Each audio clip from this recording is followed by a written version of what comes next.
el yo atormentado, la disociación estructural y el tratamiento de la traumatización crónica. La disociación estructural de la personalidad. Elementos básicos. Tengo otro yo, bañado en lágrimas. Lo llevo dentro de mí en lo más hondo como una herida. Michel Tournier. Suele haber cierta confusión respecto de qué tipo de acontecimientos y características personales pueden estar asociados a la disociación y qué es lo que está disociado de hecho en una persona traumatizada. Este capítulo aborda estas cuestiones, las cuales son esenciales para comprender la disociación estructural, los orígenes traumáticos de la disociación estructural. La palabra trauma suele utilizarse con frecuencia y a la ligera, de modo que comenzaremos por definir los criterios del término traumatización tal como nosotros lo utilizamos, aplicado específicamente a la disociación estructural de la personalidad. Trauma significa esencialmente herida, daño o conmoción. La palabra fue utilizada por primera vez por un neurólogo alemán para referirse al impacto psicológico de acontecimientos estresantes, y que es el responsable de la introducción de la expresión trauma psíquico. En la bibliografía clínica y científica la expresión acontecimiento traumático es común y la palabra trauma suele utilizarse como sinónimo de tales sucesos. Pero los sucesos no son traumáticos en sí mismos, antes bien, lo que puede ser traumático es el efecto que ejercen sobre un individuo determinado. Así, no toda la persona que pasa por un acontecimiento extremadamente estresante quedará necesariamente traumatizada. Por ello, cuando en este libro hablamos de trauma, no nos referimos a un suceso sino únicamente a las personas que han desarrollado un trastorno relacionado con una experiencia traumática, esto es, que han desarrollado cierto grado de disociación estructural.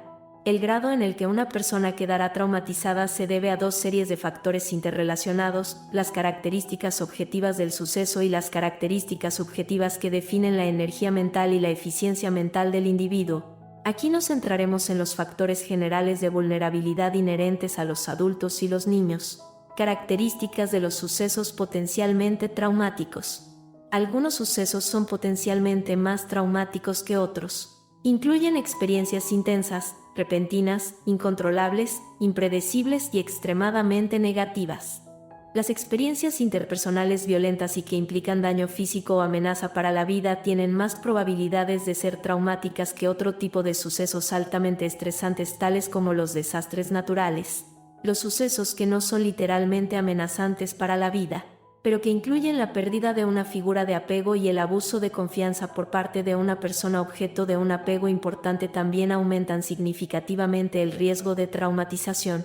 El maltrato infantil suele incluir todos estos factores eventuales. En el caso de los niños, la violencia suele venir acompañada de la falta de cariño, pero este desdén también puede tener lugar en las relaciones adultas. El abandono emocional es una forma de traumatización en la que existe una ausencia de cuidados esenciales físicos o emocionales, de tranquilización y de experiencias fortalecedoras por parte de otras personas importantes. En el caso de los niños estas experiencias son evolutivamente indispensables, y en el caso de los adultos pueden ser necesarias en determinadas circunstancias, tales como las secuelas de acontecimientos potencialmente traumatizantes. La exposición repetida a estresores de primer orden a lo largo del tiempo, tales como el maltrato infantil, parece ejercer los efectos más perniciosos sobre las víctimas traumatizadas. La traumatización crónica incrementa el riesgo de desarrollar trastornos de origen traumático y síntomas más graves y de mayor alcance, incluido el consumo de drogas y el intento de suicidio. Dichos síntomas incluyen ya no únicamente síntomas mentales, sino también físicos, porque el desarrollo cerebral y el funcionamiento neuroendocrino resultan perjudicados. La traumatización crónica es un factor de primer orden en el desarrollo de modalidades más complejas de disociación estructural. La falta de apoyo social constituye un factor de riesgo de primer orden para el desarrollo de trastornos de origen traumático. Esto puede ser especialmente cierto en el caso de los niños, porque dependen por completo de los adultos para que les ayuden a integrar experiencias difíciles. Consuelo, apoyo y cariño son esenciales para el mantenimiento y la mejora de la eficiencia mental de la persona, en parte porque tienen importantes efectos calmantes a nivel fisiológico, además de efectos favorables sobre el sistema inmunológico. Un gesto de apoyo es un reductor de estrés de primer orden y puede ayudar a modular las reacciones emocionales intensas. Características individuales. Muchos adultos sienten un estrés agudo y algunas intrusiones de resultas de acontecimientos estresantes, pero tales fenómenos suelen desaparecer habitualmente a las semanas o los meses y generalmente no derivan en trastornos de origen traumático. Estas intrusiones peritraumáticas pueden considerarse como manifestaciones de una división transitoria y menor de la personalidad antes de la plena integración de una experiencia estresante, pero algunas personas acaban por desarrollar trastornos de origen traumático. Por ejemplo, la investigación sugiere que aproximadamente entre el 10 y el 25% de los adultos que se ven expuestos a un estresor extremo pueden desarrollar un trastorno por estrés agudo y un TEP. Los metaanálisis encontraron varios predictores de primer orden en relación con el desarrollo de un TEP en adultos: traumatización previa, adaptación psicológica previa, antecedentes psicopatológicos familiares, sensación de amenaza para la vida durante la traumatización, reacciones emocionales peritraumáticas, disociación peritraumática, falta de apoyo social y sexo biológico. Brevinet al. 2000, Semily. Best, Lipsey y Weiss, 2003, Solbrook, Hoyt, Stein y Siever, 2002, Zase et al., 2003. Los niños maltratados suelen presentar prácticamente todos estos factores de riesgo. Interacción genético-ambiental. La personalidad se define en parte por la interacción entre nuestro entorno y nuestra configuración genética. Los factores genéticos pueden contribuir a la vulnerabilidad a las situaciones estresantes y a las características de personalidad que influyen en el riesgo de la persona de exponerse a situaciones potencialmente peligrosas. Pero la relación genética directa con la traumatización está lejos de estar clara. Eficiencia mental y energía mental. Se precisa un nivel elevado de eficiencia mental para que la personalidad de un individuo permanezca relativamente unificada después de la exposición a estresores extremos. La disociación estructural tiene lugar cuando la eficiencia mental y la energía mental de un individuo son demasiado bajas como para poder integrar plenamente lo sucedido. La eficiencia mental varía de una persona a otra, aumenta con la edad y tiende a cambiar con variables tales como el nivel de energía física y mental, la salud física y mental, el estado de ánimo y las emociones, y la exposición al estrés. La eficiencia mental y la energía mental de las personas mentalmente sanas están equilibradas, lo que les permite integrar experiencias mentales correspondientes a su nivel de desarrollo. La integración se ve dificultada cuando el sujeto evita los recuerdos traumáticos, suprime los pensamientos relativos a la experiencia traumática, tiene una interpretación negativa de los recuerdos intrusivos relacionados con el trauma, o bien está agotado. Estas reacciones predijeron el desarrollo de un TEP tanto en niños como en adultos. Sugerimos que es probable que los individuos emprendan acciones mentales tales como la evitación, la supresión o las cogniciones negativas cuando su eficiencia mental es baja. Esto es particularmente cierto en el caso de la parte aparentemente normal de la personalidad, esta es, la parte disociativa de la personalidad que evita los recuerdos traumáticos. Ahora bien, la parte emocional de la personalidad, que ha quedado fijada a los recuerdos traumáticos, también puede evitar la PAN así como la realidad actual. Edad. La presencia de trastornos de origen traumático se ha relacionado con la edad del individuo en el momento de la traumatización. Cuanto más joven sea la persona, más probable es que desarrolle un trastorno de origen traumático. Esto se ha comprobado en el caso del TEP, el TEP de tipo complejo, el trastorno límite de la personalidad relacionado con experiencias traumáticas, el trastorno disociativo no especificado, subtipo 1, una modalidad menor de trastorno disociativo de la identidad, y el TDI. La traumatización crónica que comienza en la niñez ocupa un lugar aparte respecto de otros tipos de traumatización debido a la inmadurez de la eficiencia mental y del desarrollo psicobiológico del niño, junto con su necesidad especial de apoyo y de cariño. Disociación peritraumática. Los síntomas de disociación durante y después de un suceso traumático indican que la capacidad que tenía el individuo de integrar, cuanto menos parte de la experiencia por la época del suceso es insuficiente. La presencia de estos y otros síntomas peritraumáticos, tales como alteraciones graves de la conciencia, correlacionan altamente con el desarrollo eventual de trastornos serios de origen traumático. Emociones violentas e hiperactivación fisiológica. El trauma psíquico se relaciona con la presencia de emociones violentas, tales como el pánico y la desorganización emocional, durante y después de acontecimientos abrumadores o desbordantes. Dicha hiperactivación fisiológica probablemente se manifestó a través de una elevación del ritmo cardíaco poco después del acontecimiento abrumador y de un incremento exagerado de la reacción de alarma, que son dos predictores del TEP. Las emociones violentas incluyen sustitutos desadaptativos de acciones adaptativas, esto es, reactividad en lugar de reflexión detenida y acción meditada. Hipoactivación fisiológica. Si bien la bibliografía especializada ha subrayado la presencia de hiperactivación fisiológica como un criterio diagnóstico de primer orden, más recientemente se ha apuntado que la hipoactivación fisiológica también supone un problema significativo. No todas las personas se hiperactivan durante los sucesos abrumadores, o bien se hiperactivan al principio y después experimentan un descenso grave e involuntario del nivel de conciencia.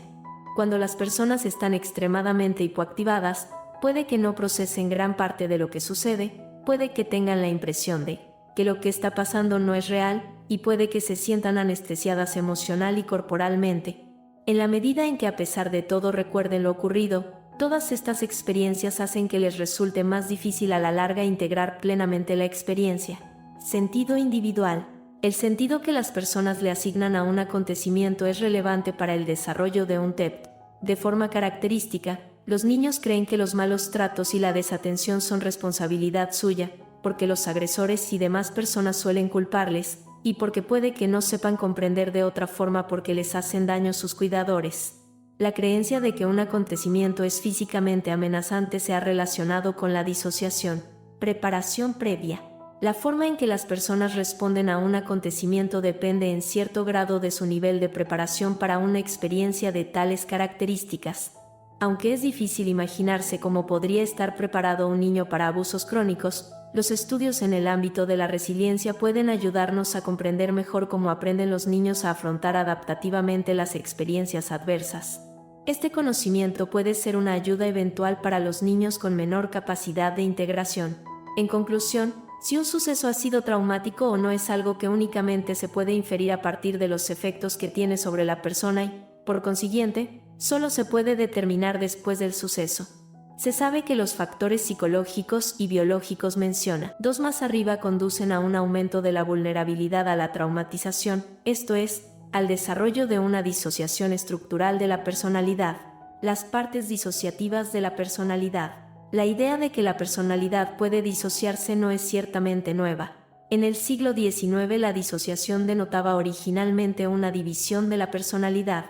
La disociación como división de la personalidad. Más específicamente, la disociación sería una división entre los distintos sistemas de ideas y funciones que constituyen la personalidad. Cuando Janet habla de ideas, se refiere ya no solamente a pensamientos, sino también a complejos psicobiológicos que incluyen pensamientos, afectos, sensaciones, conductas, recuerdos, lo que llamamos acciones mentales. Y Janet sugiere que dichos sistemas de ideas y funciones tienen su propio sentido de la identidad, aun cuando éste pueda estar extremadamente infradesarrollado. Por ejemplo, aunque el afecto o la sensación estén disociados, continúan estando dentro del contexto de un yo, estoy aterrado, siento dolor en el estómago. Este sentido del yo puede ser bastante discrepante de otro sentido del yo que exista simultáneamente, no estoy aterrado, no siento dolor, no siento nada, 1. El sentido de la identidad puede ser, pues, bastante limitado y estar restringido al conocimiento de tan solo una pequeña parte de la experiencia. 1*n del t, yo, que aparece literal y necesariamente, por razones gramaticales inherentes a esta lengua, en el original inglés y se sobreentiende en castellano. La idea original de que la disociación divide la personalidad ha llegado hasta nuestros días. Por ejemplo, para Putnam la disociación incluye la división de estados conductuales independientes, que normalmente están vinculados formando una arquitectura conductual. Dicha arquitectura o estructura define la personalidad de un individuo, abarcando la gama de estados conductuales a su alcance y la suma de experiencias previas que han generado unos estados mentales diferenciados y estables.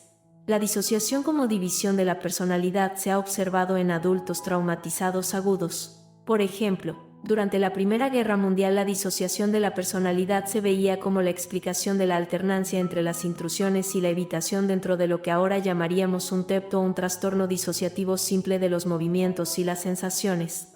Los clínicos señalan que dentro de dichos trastornos las acciones mentales disociativas tales como los recuerdos traumáticos no se dan en el vacío, sino que siempre forman parte de alguna personalidad, no de algo que se pueda describir adecuadamente como una idea o un grupo o serie de ideas, sino más bien como el pensamiento intencionado y consciente de una personalidad.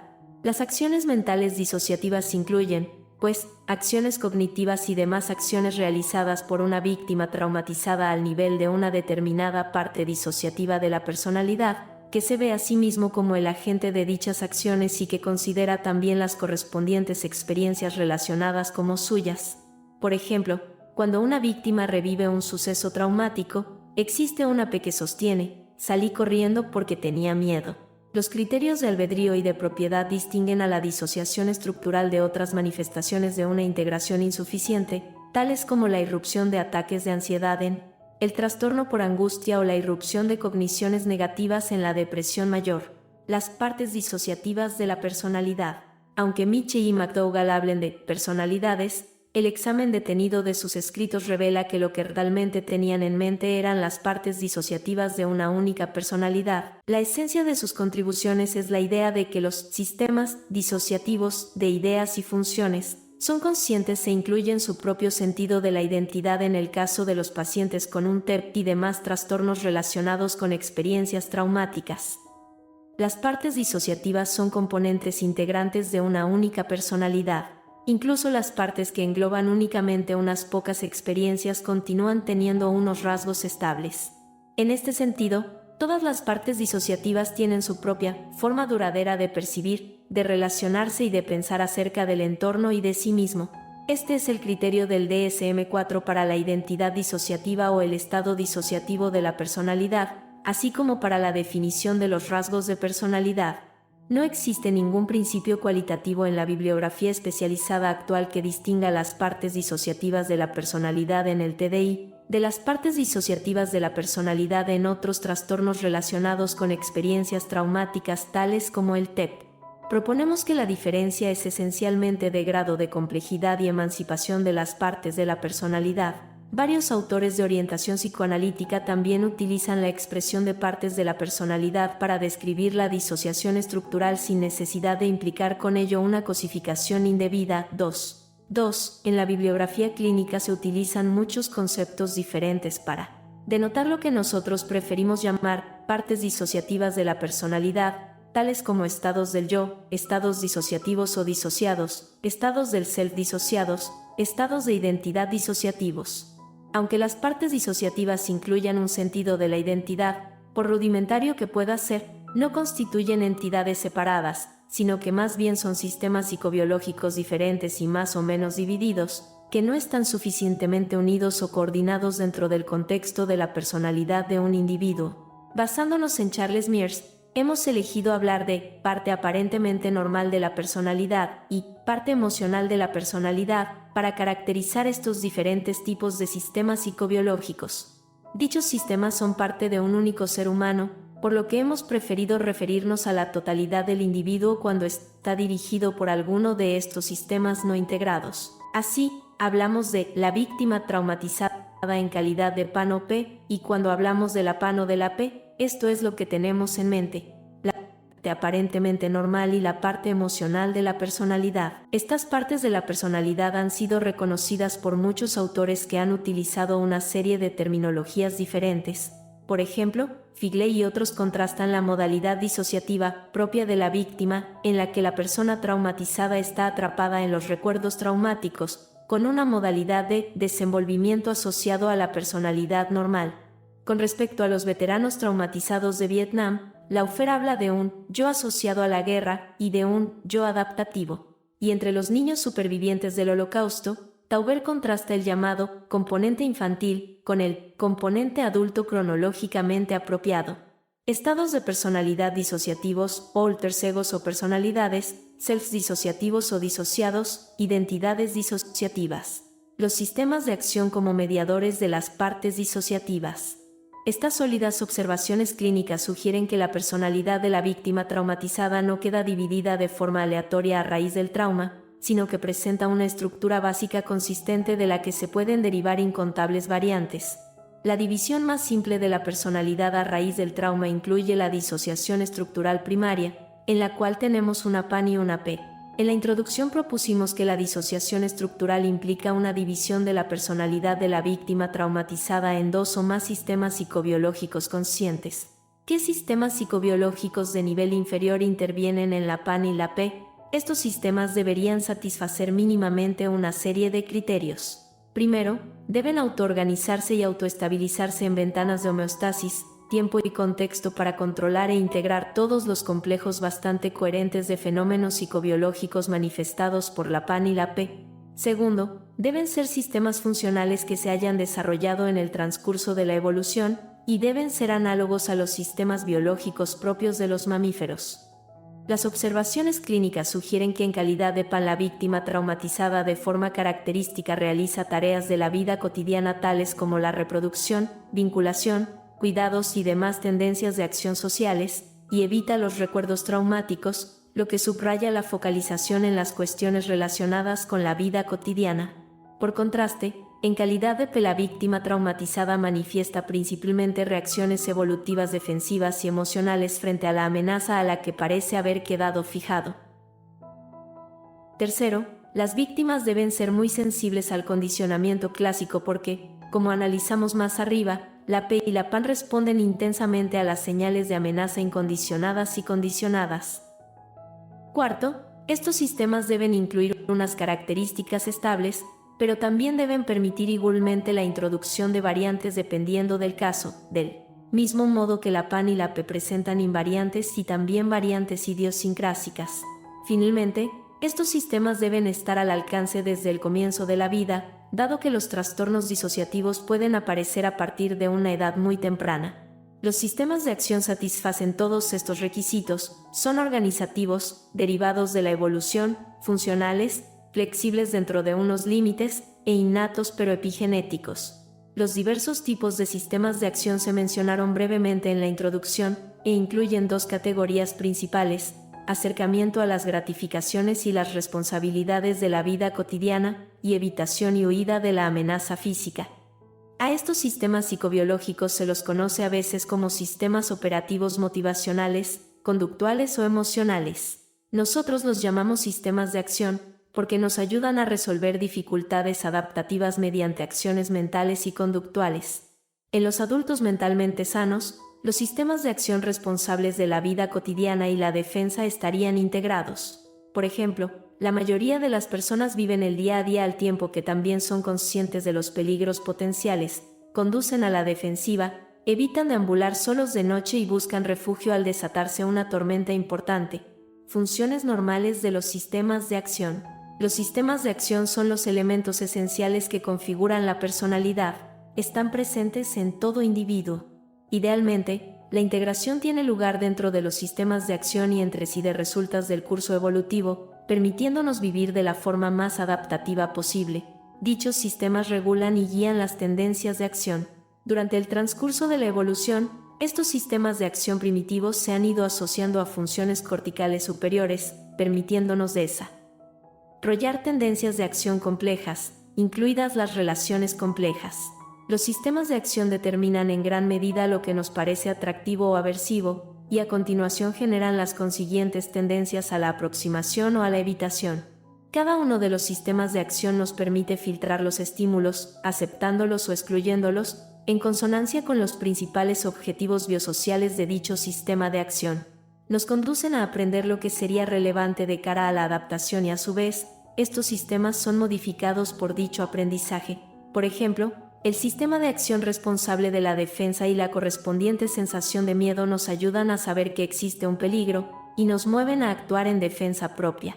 La combinación del sistema responsable de la sexualidad y del sistema responsable de la vinculación nos ayuda a movernos en dirección al apego y la reproducción, lo que añade sentido, apoyo y placer a nuestras vidas, además de ser en última instancia necesarios para la supervivencia de nuestra especie. Los sistemas de acción que incluyen formas de interés social tales como el apego, la crianza y la reproducción pueden incluir emociones conscientes de vergüenza, culpa y turbación, lo que nos mueve a retraernos de los demás, previniendo con ello el posible rechazo o las críticas. pero también nos motivan a seguir las normas sociales para asegurarnos de ser aceptados como parte del grupo. El sistema responsable de la exploración activa nuestra curiosidad a fin de aprender más cosas acerca de nuestro mundo, y a lo largo del proceso nos volvemos más hábiles en lo referente a manejar nuestro entorno, lo que nos ayuda a sobrevivir más eficazmente. El sistema responsable de la regulación de la energía nos mueve a reaccionar ante las experiencias de fatiga y hambre, acciones necesarias para sobrevivir y mantener la homeostasis. Las personas deben satisfacer una serie de objetivos biosociales en el ámbito de la vida cotidiana, cuidar de los hijos, relacionarse, competir con otras personas, jugar con los amigos, explorar su mundo exterior e interior.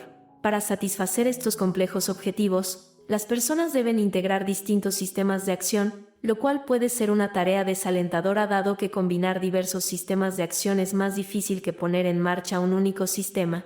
De hecho, muchos de los conflictos psicológicos más frecuentes incluyen dificultades en equilibrar dichos intereses diferentes.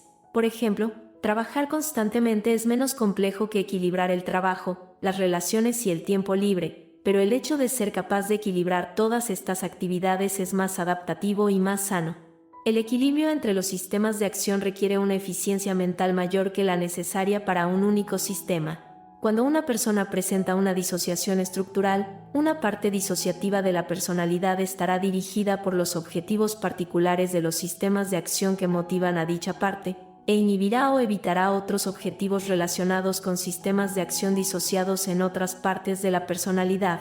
Por ejemplo, una parte disociativa se concentra en mantenerse a salvo y en razón de ello tiende a evitar a la gente y las situaciones sociales, y no se atreve a hablar. Otra parte de la misma persona encuentra a la gente sugerente e interesante, se siente seguro con ellos y quiere dedicarle un tiempo a estar con los amigos.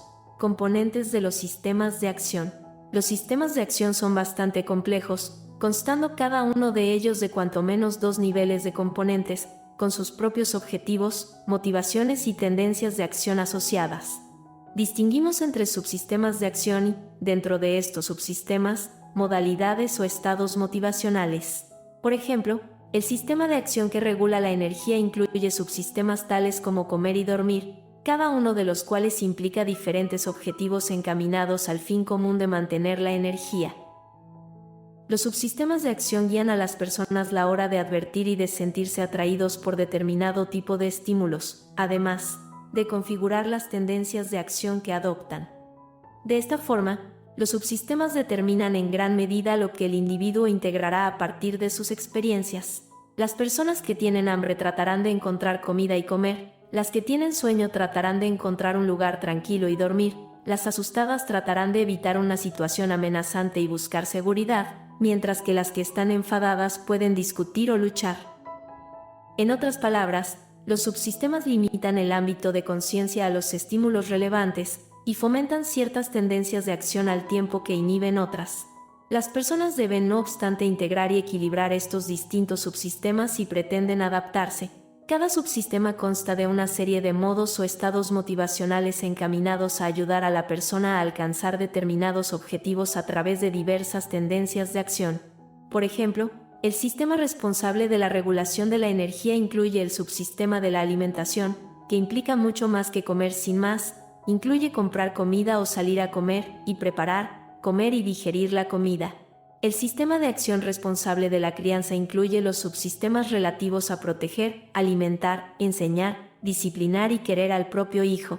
Dentro del subsistema de proteger a un hijo, una madre puede emprender muchas acciones diferentes y por un momento pierde a un hijo en los grandes almacenes. Se pondrá a buscarlo frenéticamente, le pedirá ayuda a otras personas, llamará por teléfono, pensará dónde es más probable que haya ido, e inhibirá otras tendencias de acción tales como paralizarse porque está aterrada o sentarse a descansar porque está cansada del largo día.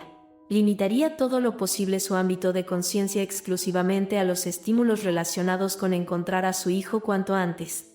Los subsistemas y modos de acción y las partes disociativas. La distinción de estos distintos niveles dentro de los sistemas de acción, subsistemas y modos, es altamente relevante para nuestra comprensión de las funciones y las disfunciones de las partes disociativas de la personalidad. En la introducción dijimos que estas partes dan definidas principalmente por unos sistemas de acción específicos. pero pueden restringirse todavía más al marco de determinados subsistemas o incluso de determinados modos en particular, lo cual limita adicionalmente su capacidad para el cambio adaptativo. Si las partes disociativas están fijadas a unos determinados sistemas o subsistemas de acción, es posible que no sean capaces de percibir correctamente y de afrontar su situación porque sus percepciones están teñidas por los objetivos y su campo de conciencia se restringirá a los estímulos relevantes a dicho subsistema en particular. Por ejemplo, en calidad de pan, Miriam estaba aterrada constantemente por la posibilidad de que su hijo se perdiera y se mostraba sobreprotectora en extremo. Cuando fue a los grandes almacenes con su hijo, no podía concentrarse en lo que necesitaba comprar, sino exclusivamente en vigilarle. Percibía como una amenaza a todo extraño que se acercara e insistía en coger a su hijo fuertemente de la mano, aunque éste tenía 9 años y se sentía extraordinariamente avergonzado por la conducta de la madre. Miriam tenía la cabeza llena de la apremiante necesidad de proteger a su hijo a toda costa, y nada más. Conviene advertir que la mayoría de las tendencias de acción no son específicas de un sistema de acción determinado ni de sus componentes, sino que pueden ser modificadas y encendidas para lograr una variedad de objetivos. Por ejemplo, diferentes sistemas de acción pueden fomentar el hecho de correr para lograr un objetivo. Un individuo puede correr para alejarse de una amenaza y dirigirse a un lugar seguro, correr en una carrera en dirección a la línea de meta, y correr en dirección a una persona querida. De la misma forma, la conducta sexual puede satisfacer diferentes objetivos. Las personas pueden tener relaciones sexuales por recreación, placer, procreación e intimidad sana. En algunas situaciones, es posible utilizar la sexualidad para protegerse de una amenaza o como un trueque. El sexo también se puede utilizar como tendencia de acción sustitutiva para evitar emociones o recuerdos traumáticos. En los sujetos disociativos ello significa que la misma tendencia de acción puede implicar objetivos discrepantes. Mientras que la PAN puede interesarse en correr como deporte, la P solo tiene la experiencia de correr como una huida del peligro. Mientras que la PAN vive el sexo como algo íntimo y placentero, la P lo vive como algo coercitivo y atemorizante. El riesgo en este caso es que la acción de la PAN pueda reactivar recuerdos traumáticos de la P y las correspondientes acciones relacionadas, lo cual puede ser bastante desadaptativo en el momento actual. La división disociativa de los sistemas de acción. En la disociación estructural de la personalidad relacionada con la traumatización, la coordinación y la cohesión de los sistemas de acción aparece alterada. Normalmente, los sistemas de acción no están totalmente abiertos ni cerrados mutuamente, dado que ello conduciría respectivamente al caos o la completa rigidez. Necesitan funcionar interdependientemente unos de otros, con uno de ellos dominando por encima de los demás en un momento dado. Los sistemas incluyen, pues, límites tales como filtros estimulares y grados de inhibición recíproca. Pero en la disociación estructural estos límites entre diversos sistemas de acción se vuelven demasiado rígidos y cerrados. Cada una de las partes disociativas de la personalidad quedará, pues, limitada en gran medida por la constelación de sistemas de acción por los que está mediatizada. Así, una parte mediatizada principalmente por la defensa tendrá grandes dificultades en iniciar una relación estrecha con otra persona porque tales objetivos son incompatibles con los propios de la defensa. Y dicha parte disociativa tenderá a percibir demasiadas experiencias como amenazantes, porque el sistema de defensa filtrará los estímulos según la amenaza percibida y no la satisfacción potencial. En la disociación estructural primaria, la división de la personalidad parece tener lugar la mayoría de las veces entre las dos categorías principales de sistemas de acción, la vida cotidiana y la defensa. En algunos casos de formas más complejas de disociación relacionadas con traumatizaciones infantiles crónicas, existen razones para que estos dos tipos de sistemas de acción se entremezclen de forma desadaptativa en el seno de diversas partes de la personalidad. Sistemas de acción que intervienen en la PAN.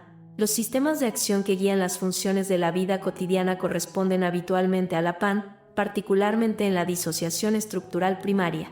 Estos sistemas implican principalmente la aproximación a los estímulos atractivos, si bien a veces la gratificación puede ser aplazada o parecer un tanto indirecta. Incluyen la exploración del entorno, el juego y la gestión de la energía, la vinculación, la reproducción, sexualidad y los cuidados, sobre todo la crianza de los hijos. La vinculación es crucial para determinar el contexto en el que maduran todos los demás sistemas de acción.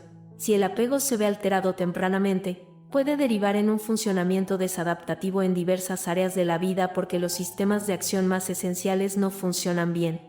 Las relaciones de apego ayudan a las personas a regular sus emociones y su fisiología, brindando una estabilidad fundamental interior y relacional. Para desenvolverse adaptativamente en la vida cotidiana también es preciso ser consciente de las posibles amenazas físicas, pero a un nivel mucho más complejo. También debemos afrontar las amenazas sociales y relacionales inherentes a la vida cotidiana, y las amenazas internas a la integridad de nuestro sentido de la propia identidad. La PAN se responsabiliza de este tipo de defensas, que pueden volverse más marcadas y más crónicas a raíz de una traumatización. La defensa social. Somos vulnerables al abandono, la soledad y el rechazo en contextos sociales y relacionales. Estas experiencias presentan amenazas particularmente insoportables para quienes han soportado abusos infantiles crónicos y en razón de ello no han vivido demasiados vínculos seguros ni situaciones sociales exentas de peligro. Tales amenazas crónicas conducen a desarrollar fobias relacionadas con el apego y demás formas de interés social, lo que se manifiesta a través de determinados tipos de defensas dentro del contexto del sistema de acción responsable de las relaciones sociales. Cuando otra persona o grupo social significativo se muestra rechazante, hostil o bien se ausenta impredeciblemente, en la persona traumatizada se ponen en marcha una serie de acciones para protegerle de la sensación de abandono o rechazo. Dichas acciones incluyen el control general de la percepción de la distancia y la proximidad en el ámbito de las relaciones, pero también incluye reacciones específicas a las amenazas relacionales. Las tendencias de acción responsables de la defensa social están vinculadas a la defensa física y pueden haber evolucionado a partir de dichas tendencias de acción. Muchas de las tendencias de acción propias de la defensa social incluyen estados psicofisiológicos bastante similares a las tendencias de acción propias de la defensa física: hipervigilancia, huida, lucha, paralización y sumisión. Por ejemplo, las acciones relacionadas con la vergüenza y la culpa, tales como la aversión a las miradas y el hecho de ocultarse literal o emocionalmente, comparten unas características mentales y conductuales similares con la sumisión y la huida. La ocultación de la verdadera identidad y de los verdaderos sentimientos podría relacionarse con formas primitivas de camuflaje que habrían ido evolucionando con el conocimiento de sí mismo y la necesidad de aceptación social. La manifestación de intensas emociones negativas, tales como los celos, la ansiedad y la agresividad extremas, pueden dañar la propia reputación social, por consiguiente, deben ser moduladas o ocultadas. La negación es una forma de evitar y defenderse de los estímulos aversivos y refuerza las fobias relacionadas con la traumatización. La sumisión social está relacionada probablemente con la sumisión total asociada a la defensa física. Por ejemplo, los esfuerzos del niño maltratado por agradar y satisfacer a los cuidadores que lo maltratan, o los esfuerzos del adulto traumatizado por agradar a su terapeuta son formas de sumisión social que tienen un valor subjetivo de supervivencia. En resumen, los sistemas de acción responsables de la vida cotidiana, y por consiguiente las PANS, no solo implican la aproximación a los estímulos atractivos, sino que incluyen el control de la impresión social y demás formas de defensa social que tienen por objetivo la protección de los propios vínculos y del estatus social. La defensa interoceptiva. Existe un tercer tipo de defensa, además de la defensa física y la defensa social. Se trata de la defensa contra las amenazas intrapsíquicas, esto es, la defensa interoceptiva. Las defensas interoceptivas son manifestaciones de la fobia a las acciones mentales. Como señalamos en la introducción, en la bibliografía psicodinámica se conocen como los mecanismos psicológicos de defensa, tales como la escisión, el narcisismo o la proyección. No solo nos protegen de las propias emociones, pensamientos o fantasías intolerables, sino que también actúan como defensas sociales frente a las alteraciones en la experiencia de apego y la percepción de una pérdida de estatus social. Así pues, la PAN evitará o huirá de los recuerdos traumáticos intrusivos, las PES asociadas, los pensamientos y las fantasías amenazantes, y las emociones o las sensaciones asociadas a experiencias traumáticas. Es decir, estas defensas constituyen manifestaciones de fobias de origen traumático a las acciones mentales derivadas de la traumatización y a los recuerdos traumáticos. Al igual que la defensa social, la defensa interoceptiva podría haber evolucionado a partir de las defensas físicas más básicas tales como la huida y la sumisión total. Estos tipos de acciones mentales mantienen o desarrollan la disociación estructural. En suma, las PANS están mediatizadas principalmente por sistemas de acción responsables de la vida cotidiana, y dentro de este contexto también son responsables de la defensa social y la defensa intrapsíquica. Estos últimos sistemas pueden contemplarse como formas evolutivamente más avanzadas del sistema de acción más elemental responsable de la defensa física. Sistemas de acción que intervienen en la P. En la disociación estructural primaria, el sistema de acción que regula la defensa física es primariamente del dominio de la P y dispone de varios subsistemas que es importante tomar en consideración. Primero, tenemos el llanto asociado a la separación, que corresponde a la vocalización angustiada del joven mamífero al verse separado del cuidador. Este llanto supone en realidad un intento de restablecer el vínculo durante la experiencia de la separación, y por ello lo llamamos llanto de apego. Otros subsistemas defensivos incluyen la hipervigilancia y la exploración del entorno, huida, paralización con analgesia, lucha, sumisión total con anestesia y estados de recuperación asociados al descanso, cuidado de las heridas, aislamiento respecto del grupo y vuelta gradual a las actividades diarias. De forma característica, la P quedará fijada a uno o más de estos subsistemas de defensa física. Varios autores han observado que los humanos comparten con otros muchos mamíferos unas respuestas defensivas similares ante acontecimientos estresantes y lo han relacionado con posibles paralelismos evolutivos. Se ha demostrado la existencia de una relación entre ciertas pautas de reacción defensiva de los mamíferos y ciertas manifestaciones físicas de la disociación tales como la analgesia, la anestesia, las inhibiciones motrices y la parálisis motriz. Cada uno de los subsistemas defensivos controla un modelo de reacciones psicobiológicas adaptado para hacerle frente a un determinado grado de inminencia de la amenaza, esto es, de lo cerca que se percibe que está la amenaza. Este grado se puede expresar en términos del tiempo y el espacio que separan al individuo de la amenaza, así como en términos de una valoración de las habilidades defensivas del individuo. Ahora bien, si el agresor es un progenitor que siempre está presente, es posible que dichos sistemas de acción responsables de la defensa sean activados simultáneamente junto con los sistemas de acción responsables de la vida normal en los niños crónicamente maltratados. La defensa preencuentro implica un estado de aprensión junto con un aumento de la activación fisiológica. Se activa cuando el individuo se encuentra en una situación de peligro potencial como, por ejemplo, verse solo en un lugar extraño. Inmediatamente interrumpirá las conductas asociadas a la vida diaria para centrar la atención en las señales de posibles amenazas. En esto, puede que tenga una sensación de amenaza inminente procedente de una fuente no determinada. Cuando el individuo advierte una señal que interpreta como una amenaza concreta, suele alarmarse. La defensa post-encuentro incluye varios subsistemas, huida y paralización con analgesia asociada. La defensa circa-ataque implica lucha, y la mayoría de las veces un último esfuerzo desesperado por huir del ataque. La defensa post-ataque incluye sumisión total y anestesia. Si la persona sobrevive al ataque, se activa el subsistema de recuperación. Este subsistema posibilita una vuelta de la conciencia afectiva y de las sensaciones corporales tales como el dolor, lo que motiva el cuidado de las heridas y el descanso mediante el aislamiento social y el sueño. Durante la recuperación se producirá una reactivación de los sistemas que controlan los intereses de la vida cotidiana normal, tales como la comida, el sexo, los cuidados y el apego. Recuerdos traumáticos versus recuerdos narrativos autobiográficos. Las personas traumatizadas tienen recuerdos traumáticos y también recuerdos narrativos autobiográficos. Los recuerdos narrativos autobiográficos se derivan de nuestra historia personal y son susceptibles de plasmarse de forma simbólica verbal, personalizada. Los dos tipos de recuerdos no siempre se pueden distinguir nítidamente, pero a veces aparecen entremezclados.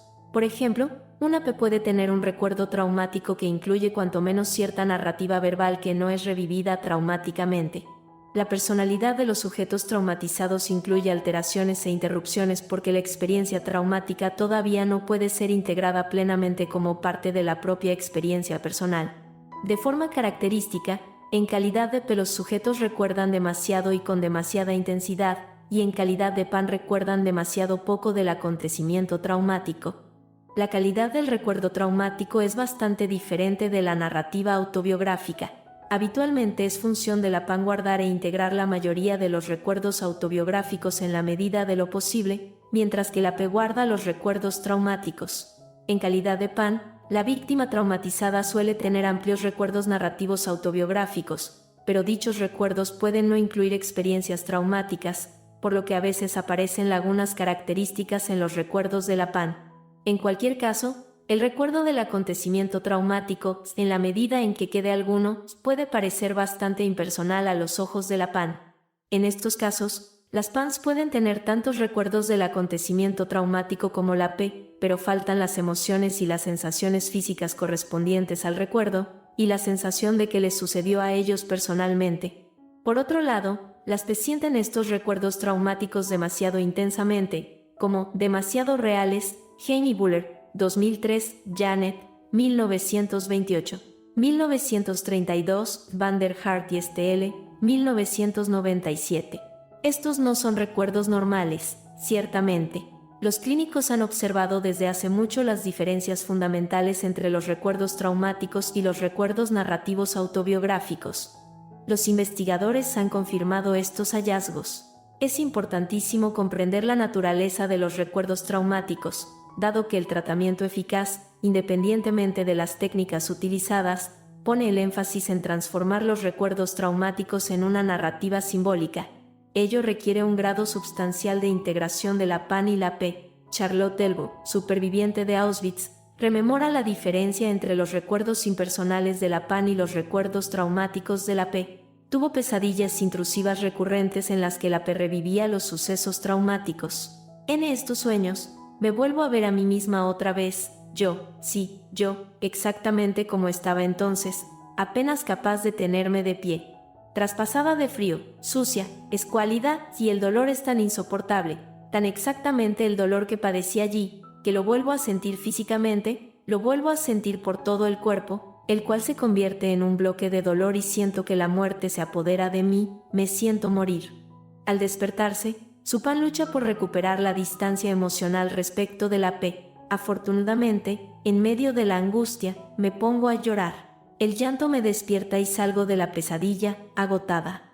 Tienen que pasar días para que todo vuelva a la normalidad, para que la memoria vuelva a rellenarse y para que la piel de la memoria se recomponga. Vuelvo a ser yo misma otra vez, la persona que conoces, que puede de hablarte de Auschwitz sin manifestar ningún signo de pesar ni de emoción. Siento que la persona que estuvo en el campo de concentración no soy yo, no es la misma persona que está aquí, delante de ti. Y todo lo que le sucedió a esa otra persona, a la que estuvo en Auschwitz, ya no tiene que ver conmigo, ya no me preocupa, tan separados están el uno del otro este recuerdo sepultado y el recuerdo normal. Características de los recuerdos narrativos autobiográficos. Las narrativas autobiográficas acontecen cuando el individuo tiene un sentido de pertenencia personal respecto del recuerdo y de los acontecimientos transmitidos por el recuerdo, lo cual se aplica tanto a la PAN como a la P. Se ha definido la memoria narrativa o memoria episódica como una función de la personalidad viva. Por ello, la memoria narrativa autobiográfica añade cohesión a nuestra personalidad a través del tiempo y de los diferentes contextos. Los recuerdos narrativos tienen características específicas. Pueden recuperarse intencionadamente y no dependen especialmente de que se activen ningunos desencadenantes situacionales. Transmiten una narrativa al oyente, historias que son flexibles y adaptadas a una determinada audiencia en particular. Podemos contar una historia personal en una fiesta de forma totalmente diferente a como lo haríamos en el caso de transmitírsela con más afecto a un amigo íntimo. Los recuerdos se revisan de cuando en cuando desde nuevas perspectivas. Los recuerdos narrativos son verbales y condensados en el tiempo, un suceso largo se puede contar en poco tiempo. Los recuerdos narrativos no son por supuesto como un video de los acontecimientos, sino más bien de naturaleza reconstructiva. El recuerdo reconstruido es condensado y simbólico. Por ejemplo, una mujer puede tener un recuerdo nítido del parto, pero no por ello revive las horas del parto, ni el dolor físico. Puede contar la historia en un momento, sin necesidad de incluir todos los detalles.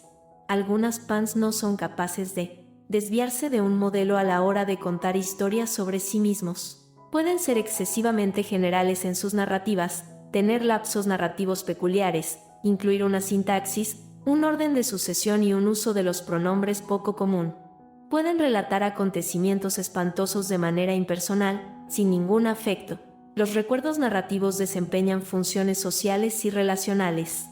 Sirven de nexo entre los seres humanos, una forma de que alguien pueda darse a conocer a otras personas, así como una forma de ganar una mayor introspección personal. En el caso de la PAN, el aislamiento social y la falta de autoconocimiento pueden deberse en parte a que sencillamente no existen palabras para poder contar la historia. Janet señala que un recuerdo autobiográfico, al igual que todos los fenómenos psicológicos, es una acción que esencialmente se reduce a la acción de contar una historia. La creación del recuerdo autobiográfico consta de dos tipos de acciones mentales: percibir, codificar y almacenar acciones mentales y conductuales durante el acontecimiento original, y un relato paralelo de lo que pasó. Estas son las acciones mentales que relegan la experiencia y el sentido individual a la memoria. Pasó tal y cual, y siento esto, y pienso aquello, y para mí como persona significa esto y aquello, y le afecta a mi conducta de tal y cual forma. Cuando recordamos nuestras experiencias personales, iniciamos en mayor o menor grado ambos tipos de acciones mentales. Características de los recuerdos traumáticos. Los recuerdos traumáticos, que son característicos de la P, difieren de la memoria narrativa. Son experiencias alucinatorias, solitarias e involuntarias que consisten en imágenes visuales, sensaciones y actos físicos que pueden ocupar la totalidad del campo perceptivo y tienen un efecto terrorífico sobre el individuo. Aunque los recuerdos traumáticos se sienten como si se volvieran a vivir los acontecimientos traumáticos, tampoco son reproducciones, sino antes bien representaciones de dichos acontecimientos. En calidad de P, las víctimas no han sido capaces de elaborar una historia personal completa y tampoco son capaces de referir la experiencia original verbal ni socialmente. Están estancados en la experiencia traumática, en la que reviven el terror más que volverlo a contar. Los recuerdos traumáticos son vivencias sensomotrices y afectivas más que historias propiamente dichas. Los recuerdos traumáticos se caracterizan subjetivamente por la sensación de intemporalidad y de inmutabilidad, y aunque tienen ciertamente un contenido conductual, los recuerdos traumáticos son principalmente acciones mentales, como señala Janet a propósito de la memoria. Dichas acciones son de naturaleza muy diferente a las acciones mentales verbales abstractas propias de los recuerdos narrativos. Sin embargo, las acciones mentales que deberían contribuir a crear una narrativa quedan inconclusas. Como señala Janet, los sujetos traumatizados prosiguen la acción, o más bien el intento de actuar, que se inició cuando sucedieron los hechos, y se agotan ellos mismos en este eterno recomenzar. Por ejemplo, George S., superviviente del Holocausto, revivía constantemente en sus pesadillas su enfrentamiento con los alemanes, incapaz de darse cuenta que ahora estaba a salvo.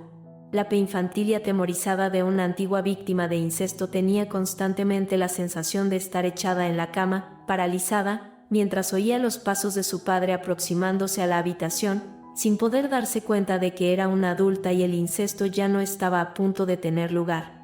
Cuando se reactivan los recuerdos traumáticos, el acceso a otros recuerdos queda más o menos obstaculizado. La P suele parecer poco consciente, si es que algo, de buena parte del presente, y no necesariamente tiene acceso a las habilidades y el conocimiento de los hechos que están al alcance de la PAN. La evidencia pone de manifiesto que muchos de los recuerdos traumáticos son exactos y pueden ser corroborados. No obstante, existe también evidencia de que los recuerdos traumáticos deben seguir considerándose como reconstrucciones más que reproducciones, como sucede con todos los recuerdos. Por ejemplo, las personas que reviven un recuerdo traumático adaptan en cierta medida su conducta a las circunstancias actuales sociales y ambientales, lo cual indica que no se trata de una réplica exacta del acontecimiento traumático. Cuando una víctima traumatizada se paraliza en una sesión de terapia, adapta la posición de su cuerpo a la silla en la que está sentada, o cuando reproduce un forcejeo, de hecho no golpea al terapeuta, sino una almohada. A veces, los recuerdos traumáticos pueden mezclarse con fantasías o sueños relacionados con la experiencia traumática. Charcot presentó un caso clásico. Su paciente, Lelog, fue atropellado por un carro y perdió el conocimiento. Al despertarse estaba paralizado de cintura para abajo, pero la exploración no reveló ninguna causa neurológica. Algún tiempo después del accidente, Lelog refirió algunos sueños e imágenes en los que las ruedas del carro le pasaban por encima, expectativa atemorizante que había ocurrido justo antes de que perdiera la conciencia y era la causa de su parálisis. Algunas veces, los pacientes pueden referir recuerdos traumáticos de acontecimientos que en realidad no vivieron ellos mismos. Van der Hart y Van der Velden exponen el caso de una mujer que tenía pesadillas en las que era torturada en un campo de concentración nazi. No había estado en ningún campo de concentración, pero había oído historias espantosas de su madre, que sí estuvo. A veces los pacientes pueden no estar seguros de si los sucesos les ocurrieron a ellos o a otra persona.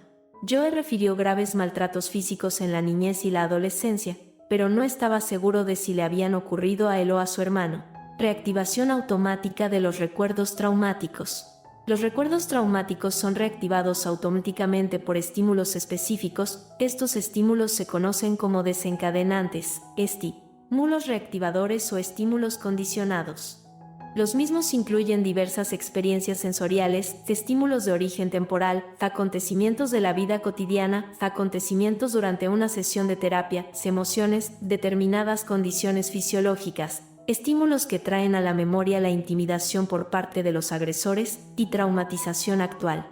Los terapeutas saben muy bien lo frecuente que es la reactivación de recuerdos traumáticos a raíz de afirmaciones aparentemente inocuas. Glenda volvió a revivir plenamente su trauma cuando el terapeuta dijo: «Haremos todo lo posible para abrirnos mutuamente».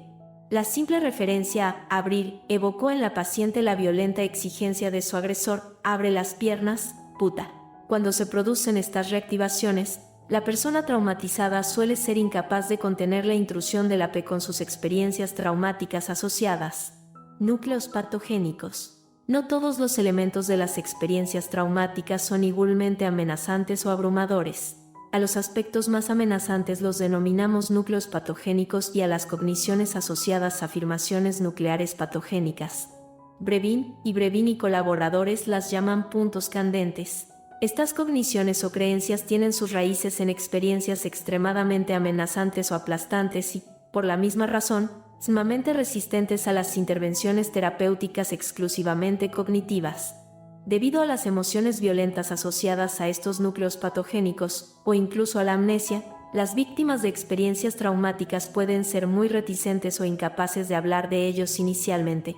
Una joven de 22 años, Sonja, solicitó tratamiento a causa de sus síntomas postraumáticos relacionados con una violación atroz a la edad de 15 años.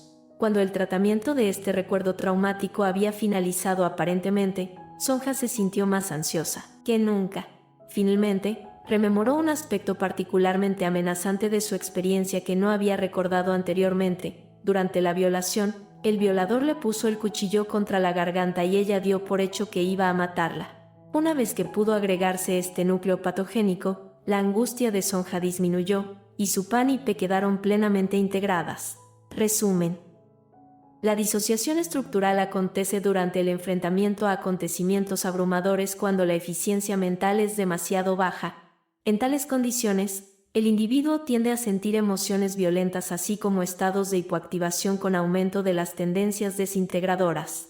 Los orígenes de la traumatización arrojan luz sobre las vulnerabilidades del sujeto y sobre los factores que ejercen un efecto negativo sobre su eficiencia mental y su capacidad de integración.